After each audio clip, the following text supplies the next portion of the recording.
Let me tell you something. When you walk through these doors and you lift your hands to pray, I want you to remember that you're talking to Almighty, all-knowing, all-powerful God, the creator of heaven and earth. The blast of his nostrils can split the cedars of Lebanon. He holds the seven seas in the palms of his hand. He weighs the mountains in a scale and the hills in the balance. You can ask him for things so staggering, so big, that God slides out of his chair and sits on the edge and says to the angels, did you hear what he said? Ask him, ask him, ask him for things that are impossible, because with God nothing is impossible. Ask him to defeat the giants in your life, because our God is a giant killer. Ask him to divide the sea before you and to bury Pharaoh and watch him turn your enemies into fish food. Ask him to send fire from heaven as he did for Elijah, and he will. Ask him to walk with you in the fire of the fiery furnace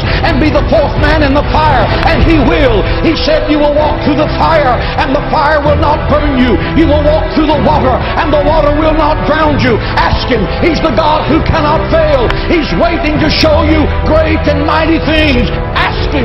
Pray, pray, pray. God in heaven wants you to have that power.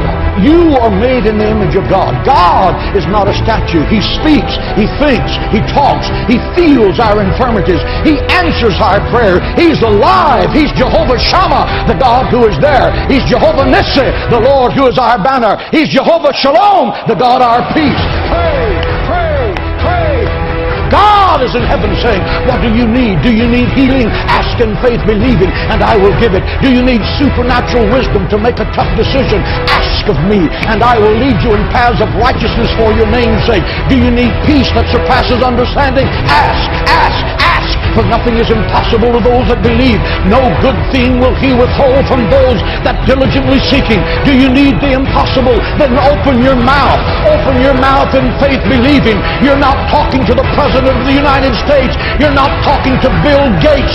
Both of them together can't control their next breath. You're talking to the Creator of heaven and earth. He owns the cattle on 1,000 hills. He uses gold for asphalt on the streets of heaven. He moves mountains. He divides seas. He'll give you wells you didn't dig, vineyards you didn't plant, houses you didn't build. He will make you the head and not the tail, because nothing is impossible to you.